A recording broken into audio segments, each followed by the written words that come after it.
Hello, Doc D with Biblical Figs here. Today I want to officially launch my YouTube channel that's concerned with the association that figs have had with the human family using the scriptures for our historical record. Thanks for stopping by. We're going to have a great time in this series of lessons concerning figs and the human family. And I appreciate so very much you listening to the deposit that I'm making and sharing your thoughts with me, liking the channel, whatever. We certainly appreciate it. Did you know that figs are mentioned some 63 times in both the Old and New Testaments combined? Figs have had a unique identification with man from his beginning, recorded for us in the book of Genesis, the first book in the Bible, and continuing throughout the Bible. Figs are actually the first fruit that's named in the scriptures. Now, the tree of the knowledge of good and evil is mentioned, but we're not told what the fruit actually was. Now, here in America, and as long as I've been alive anyway, people have thought that that forbidden fruit, the tree of the knowledge of good and evil, that forbidden fruit was an apple. But that's not true. We have no biblical evidence of that. No, the fruit is not mentioned. We don't know what it was. But we do know that there was a tree in the garden that the Lord planted, and its name was the tree of knowledge, and God had forbidden man to eat of that tree. So the biblical record shows us that man certainly did do that. I've called this fruit the fruit of disobedience. We don't know what it was, but and it probably doesn't even matter. But in each scriptural reference about figs, we will learn a lot of truth about us, the human family, individuals, about the Lord, about God and his creative acts and ability. Well, let me say right from the beginning of these series of videos that we're going to proceed from the premise that man is the product of God's hand. Now, I know that's probably outdated and old-fashioned to a lot of people, especially since the so-called theory of evolution is taught in our public schools, and it's gained some footholds in certain areas. But listen, man's not the product of evolution. No, that's foolishness. That's not even a theory. There has to be so many facts for something to be a theory. Evolution has no facts. And we're never told that Mr. Charles Darwin, the one who created the idea of evolution, we're never told that just before he died, he recanted and confessed that he had been wrong all along about creation. Well, I could have told him that if I'd have been around, and perhaps you could have too. No, man is the product of God's hand. God is the great creator of man. That's the most reasonable explanation for the existence of man that's ever been given. Man didn't just evolve, start out as an amoeba in the sea, and somehow evolved into perhaps a fish or maybe a crawdad or whatever. He swam around in that primordial mode for who knows, billions of years, and finally he swam up on the bank and lost lost his fins and lost his tail and grew some legs and arms. And then for who knows how many billions of years, he finally stood upright. He jumped up into a tree and lived in the trees for another 1 or 2 years and began to continue to evolve, and finally jumped back down out of the tree and became a human being. Well, my friend, that stretches the imagination, doesn't it? Because it's not true. It isn't true. No, man is the product of God's hand. God created him, and we have that wonderful biblical account recorded for us in the book of Genesis. So I wanted to start off right from the very first of these studies by saying that we're going to produce them from the premise, the biblical truth that man is the product of God's hand, that there's a creator, and he created the human family and the animal family, the animal kingdom and the plant kingdom and this earth, and everything's in it. Now, call me naive if you wish, but I believe that account of the creation of the human family. And I think there's some pretty good scientists that will also testify of the fact of special creation. Well, we're going to learn a lot about man as we study these figs. Did you know, as I said, they're mentioned some 63 times in the scripture? Let me digress for just a moment and say to you that I have been preaching Christ's gospel and a student of the Bible for nearly 55 years now. The Lord saved me when I was just a boy, 14 years old. And then later on in life, after the Vietnam experience, I was drafted in 1969-70, trained as a foot soldier and sent to Vietnam. I experienced some very traumatic times.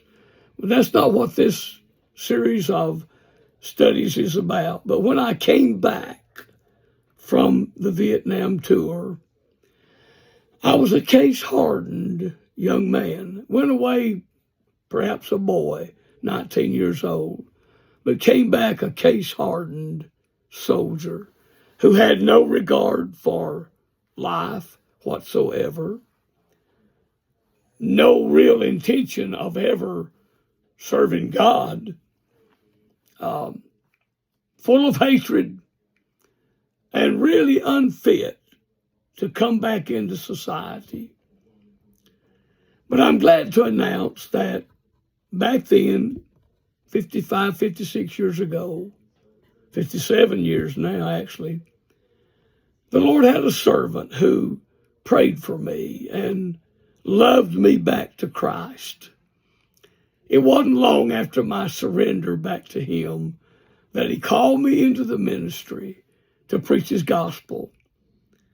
I was educated in 2 different Bible colleges and seminaries, first in a extension out of Atlanta into Dalton, Georgia, North Georgia Baptist Bible College and Seminary, where I did some work for my first and second degree, the associates and the bachelor's, and then Covington Theological Seminary, where I did my undergraduate work.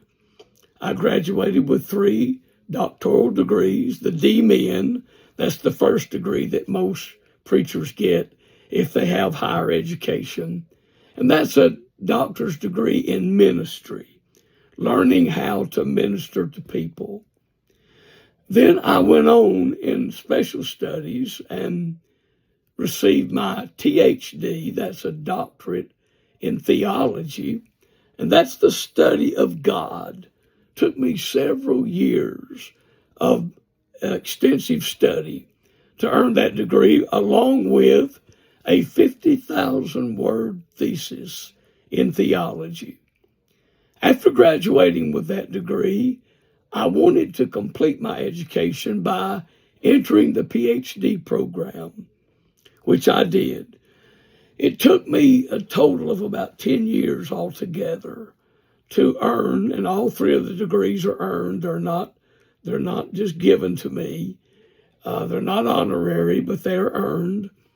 And I did my work in my PhD program. I produced another 50,000-word thesis along with the classroom studies and graduated in 1989, way back in Noah's day, with my PhD.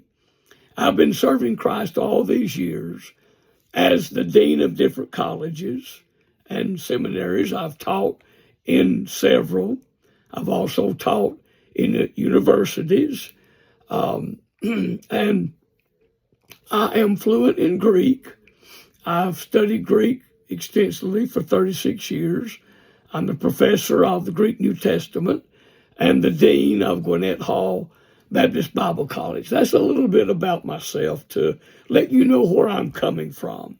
So I don't profess to know it all, quite the contrary. I've hardly scratched the surface of biblical knowledge, but I have done my homework. And I've been exposed to both sides, both of liberal theology and conservative and fundamental biblical theology. So the things I have to say, I just want you to know, is coming from a heart of love for the Lord and for His Word, and a life devoted to the study of the Scriptures. Now, to get back into our study on figs and the Bible, I want to say that there are many wonderful videos on YouTube already about figs. You can learn anything you want to from these great men that produce these videos, and I'll talk to you about them in just a moment, about figs and the fig world. For example, the propagation of figs, how to take a cutting, a fig stick, and learn how to cause it to become a tree. That's called propagation. Pruning, grafting, air layering, the care of figs, and many other subjects like pests, disease, fertilizers, mediums. I could go on and on. There are so many good videos out there made by good men, great men, who have studied figs all their lives or for many years. Good, honest men with years of experience. Men like my hero and mentor, Mr. Figgy Ed. You can access his videos under that name. And man, he's a resource of information. Has the heart as big as Texas and loves people and loves to grow his figs indoors, by the way, for the most part. A wonderful man. Then there's my friend Danny with Fig Sticks, another great man, and just a world of information. Danny is so transparent. One reason I love to watch his videos, he shows you where he's made mistakes. He don't try to hide them. He shows you so you and I can learn from them. Then there is a great man by the name of Mike Kincaid. What a source, what a resource in the world of figs. Great personality, great guy. There's also Homer with Basement Figs, another great person and a great resource. Phil's Figs, I love and enjoy watching Phil as he talks about his figs. The Fig Boss, the fig father, and on and on and on I could go. Jeremy, so many. I don't mean to leave anybody out. These men will teach you any and everything you want to know about figs. I've studied them, watching their videos and trying to learn, and they do a great job. But I'm a novice, just an upstart. I haven't been studying or trying to grow figs very long. A little over a year now. Now, I've owned fig tree for a long time. A brown turkey is how I got started. Oh gosh, how many years ago? 30, 40 years ago. And I enjoyed that brown turkey fig for many years, not knowing that there was anything else but that. But, about a year and a half ago, I guess, for some odd reason, I began to surf the videos, the internet, and I came across Figgy Ed, and he introduced, not me personally, but introduced us to so many wonderful things, about growing figs and growing them indoors.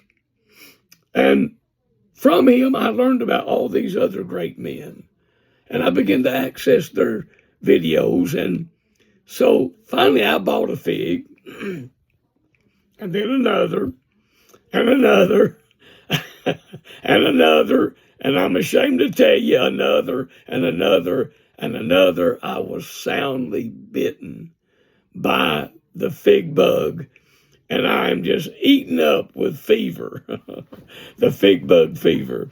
And many of you can relate to that, I'm sure. And so I can access their videos, and I recommend them to you. Being a novice, I couldn't add anything to what they've done and what they're doing. So I'm going to approach figs from what I think is a unique perspective. I want to look at the association that figs have had with the human family down through the years, beginning with man in his primeval state in the Garden of Eden, Adam and Eve, his wife, and trace the mention of the figs that are listed for us throughout the Old Testament and the New Testament. And examining those contexts, learn a lot of wonderful truth, as I said, about us, the human family, about individuals, about God and creation and all sorts of things. Now listen, I'm not going to be preaching at you. I'm not trying to get you to be a Baptist. I'm a Baptist preacher. I'm not trying to convert you. I'm not trying to proselyte. All I'm wanting to do is share with you about figs and what the Bible has to say about them. And hopefully, if I can help you in figs like these studies have helped me, I will count it a success. Figs, wonderful figs. I tell you, I really enjoy the little accumulation, the little collection that I have. And by the way, in each video, I'm going to try to show a different fig, feature a different fig that I have, maybe ones that I've recently acquired or something like that. And here's one that I want to share with you that I recently acquired from a wonderful, wonderful man. His name is Adoros, and he knows a lot about figs. He's a great resource also. I ran across him on the internet. He was selling this particular fig, and so I contacted him, and he said, sure, come up and look at the fig and see what you think. Let me show you this beautiful fig, then I'll tell you the name of it. You can see it here, I hope, as I turn the fig around. Isn't that a beautiful fig? How beautiful it is. Oh, I'm so excited about it. And I'm so thankful to get it from Ed Ross. You might access him, find him on the videos or on the Facebook under the title CHICKN, chicken. This fig that he allowed me to purchase at a very reasonable price, by the way, is called NDE. NDE. Let me see if I can get the name pronounced correctly. NDE stands for Neru Ciciola de Elba. I hope I haven't butchered that name. And Eros, if you're watching it, please forgive me if I've done disjustice to your fig. What a wonderful fig. And I'll keep you updated. I know this fig's going to take off and we're going to have a great time with it as it grows and one day matures into a plant that can produce figs for me. NDE, a wonderful fig. And I appreciate Eros allowing me to acquire it. Now, let me talk to you about this first time out for me, this first official video. Now, I've produced a couple of 3 small shorts about some figs just to learn how to use the YouTube channel. But the first time that figs are mentioned in the Bible is found in Genesis chapter 3, verses 6 and 7. Now, what I'd like to do is keep these videos about 30 minutes. I know that's a long time for some people, and my time is slipping away. What I propose to do is read to you about the first time the figs are mentioned, comment briefly, and then do another video and study about the first mention of figs in the Bible. So Genesis chapter 3, verses 6 and 7, the first mention of figs in the Bible.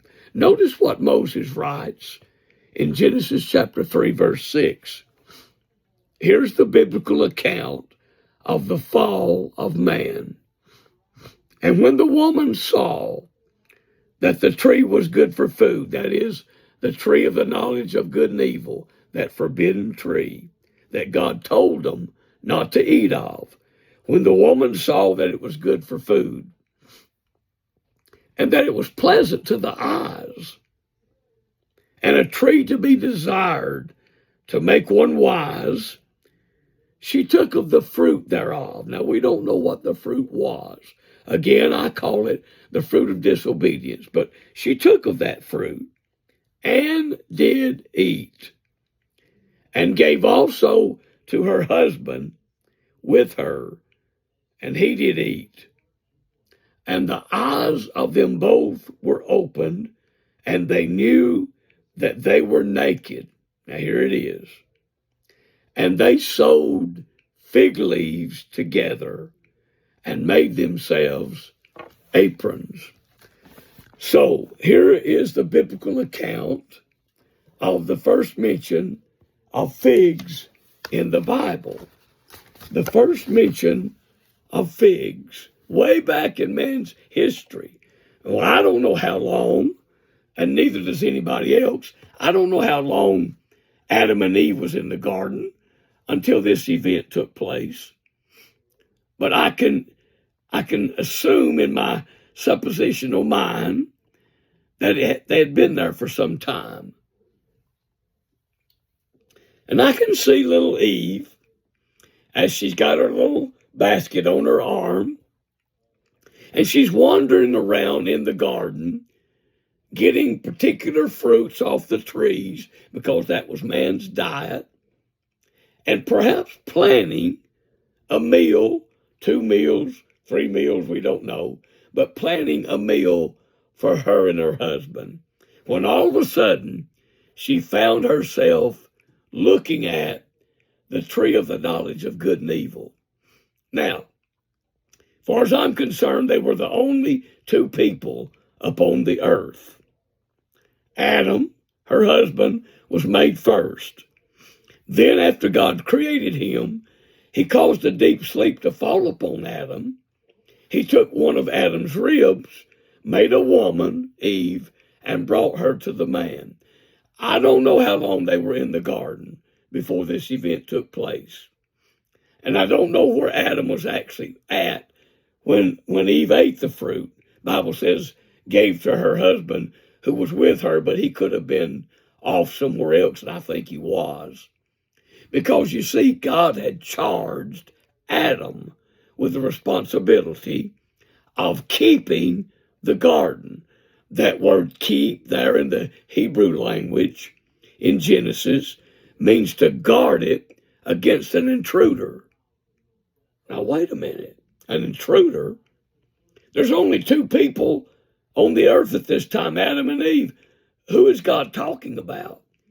Well, that intruder we find standing near the tree of the knowledge of good and evil. It's Satan himself. He's incarnated himself in the serpent's body, and he's talking to the woman.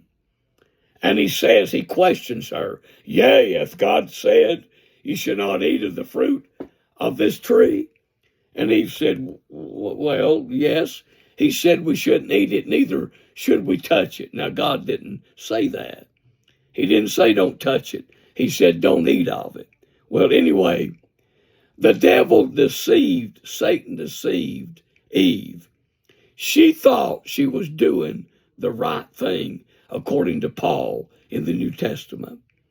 She ate that fruit and gave to her husband who knew better.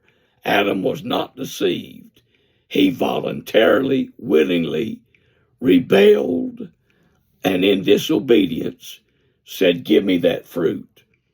And he ate the fruit knowing full well that he was going to die, because he knew that if he didn't eat it, Eve was going to die.